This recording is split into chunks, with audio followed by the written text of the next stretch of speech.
My partner kept urging me to sign a prenup as a precaution, so I had my lawyer slip in a clause he clearly missed. When Garrett first raised the prenup idea 6 months before our wedding, I wasn't alarmed. He was a thriving architect, and I understood protecting his wealth.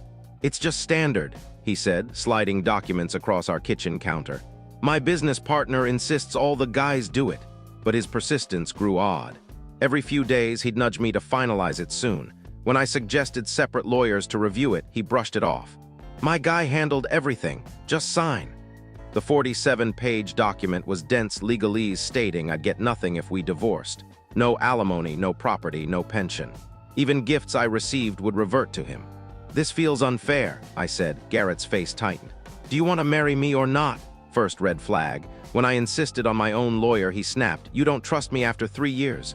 Then came guilt trips about wedding costs and his work stress. Second red flag. My attorney, Patricia, was appalled. "This is financial coercion in legal form." But if I was set on signing, she'd add protections. We buried clauses in the middle: asset disclosure, property valuation, mandatory mediation, and one special provision, none likely to stand out in a quick read. When I brought the revised prenup home, Garrett signed it without a glance. "Finally, we can move on," he muttered. 2 weeks later, I learned what moving on meant. His phone pinged during dinner. "Can't wait for Cabo after your wedding. Love you," from someone named Ivy. While he showered, I found months of texts. Garrett was planning a Mexico honeymoon with his 8-month girlfriend, Ivy, booking adjacent rooms and plotting how long he'd stay married to me before divorcing. "She's rich. This prenup gives me half," one text read. But Garrett missed Patricia's clause. Infidelity during engagement or marriage meant the unfaithful party forfeited all marital assets and owed $500,000 in damages. I printed everything and called Patricia. "Trigger the infidelity clause, I have proof." When the process server arrived, Garrett's shock was worth every cent of Patricia's fees.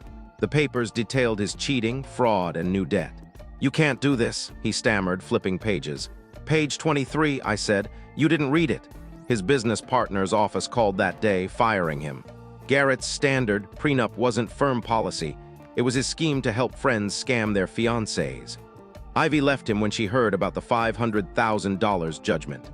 I used the settlement for a down payment on my dream home. Garrett now works at a hardware store. 3 weeks later, my phone rang at 6:47 a.m. "Is this Melanie?" a shaky voice asked. "I'm Chloe. I saw the news about your fiancé's prenup scam. I think he did it to my sister, Brooke." My stomach sank. "When?" "Last year. He kept her grandma's ring, her car payments, everything." I met Brooke at a downtown cafe. She was 26, a teacher, exhausted. "I knew the prenup was off," she said, showing me a folder of papers, emails, and fight recordings.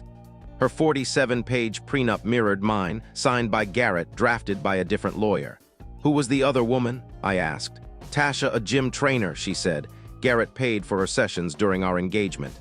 "Did he mention his partner advising prenups?" I asked. Brooke nodded. "Rick, his business partner, said women were after money." Third red flag. I called Patricia. "We need to dig deeper. Garrett's been running this for years." Patricia hired Tony, a former detective specializing in fraud. Within a week, he found 2 more victims: Rachel, a nurse who lost her savings and condo, and Kiara, a designer financially ruined after catching Garrett cheating. Tony laid out documents on my counter. Each prenup's identical, same law firm, same terms. And Garrett got $50,000 from Pembroke Investment Holdings after each breakup. Pembroke was owned by Rick, Garrett's partner. Tony found contracts showing Garrett was paid to target wealthy women, date them for 12 to 18 months, propose with a predatory prenup, cheat, and collect a fee. "It's a business model," Patricia said. "Emotional fraud for profit." "How many women?" I asked. 7 confirmed over 5 years, Tony said. "Maybe more." That night, I couldn't sleep, haunted by Brooke's tired eyes, Rachel's shaky hands, Kiara's distrust. Garrett made a career of breaking women. I told Patricia, "Sue Rick too, find every victim." We set up a hotline and ran newspaper ads. "Asked to sign a prenup by architect Garrett Pembroke? Contact us." Calls flooded in. Diana, a vet, refused the prenup, so Garrett ghosted her, leaving her with an unaffordable lease. Naomi, an engineer, signed but caught him cheating pre-wedding. He sued her for $23,000 in wedding costs. We confirmed 12 victims in a week. Tony found Rick was recruiting others for the scheme, planning to expand it like a franchise. "It's a heartbreak pyramid," he said. I called a meeting. We stop this now. Class action lawsuit go public.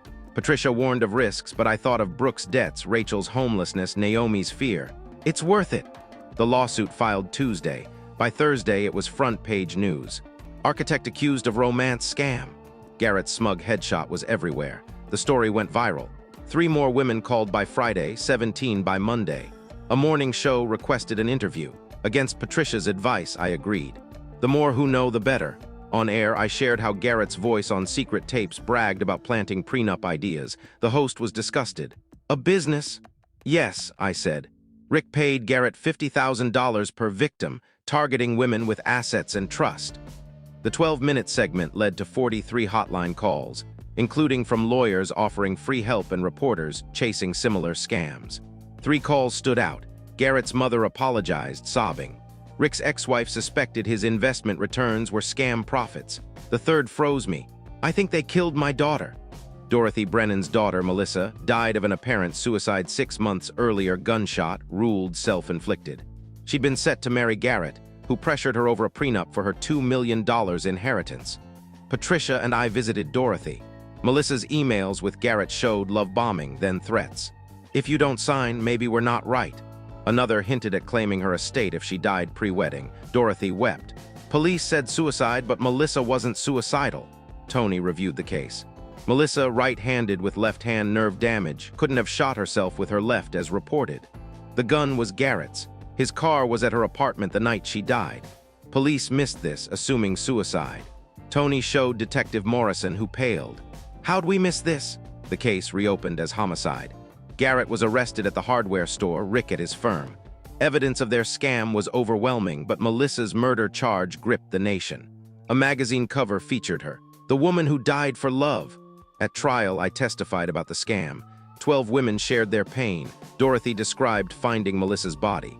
The prosecution proved Garrett escalated from fraud to murder when Melissa threatened exposure. The defense claimed consensual relationships and suicide. The jury took 4 hours. Guilty on 17 fraud counts, guilty of first-degree murder. Garrett got life without parole, Rick, 15 years. The civil suit awarded $12 million, split among victims, with Melissa's estate getting the most. Brooke still flinches at men. Rachel changed her name. Naomi started a scam victim support group. I kept Melissa's photo on my desk, a reminder of her dream to help foster kids. 2 years later, Dorothy called.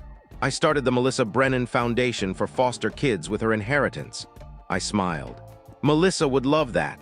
6 months later, Patricia said my interview helped convict 17 copycat scammers nationwide. A year later, the Melissa Brennan Act passed, closing inheritance database loopholes. 3 years post-trial, I married David, a teacher who refused a prenup. I trust you, he said. Brooke, Rachel, Naomi, and Dorothy attended our small wedding. Dorothy gave me a locket with Melissa's photo. You got her justice. 5 years on, the foundation has helped 300 foster kids. Its Phoenix logo honors Melissa. Garrett's appeals fail annually.